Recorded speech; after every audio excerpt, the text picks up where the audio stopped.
ہمیشہ کی طرح جھوٹ بولنے والوں نے آج پھر ایک جھوٹ بولا کہ سائفر لہرانے سے پہلے عمران خان نے امریکی سفیر کو بلا کر ان سے باضابطہ اجازت لی اور گزارش کی کہ میں تمام الزام امریکہ پر لگانے جا رہا ہوں، آپ لوگ آگے سے چپ رہیے گا۔ CIA کے سابق سینئر آفیسر کا دھماکہ خیز انکشاف۔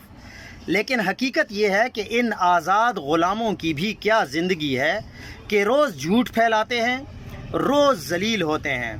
پہلی بات یہ کہ عمران خان حکومت میں پاکستان میں امریکی سفیر تھا ہی نہیں، اور یہ بندہ یہ بھی کہہ رہا ہے کہ جمائمہ پاکستان آئی عمران خان کو رہا کروانے۔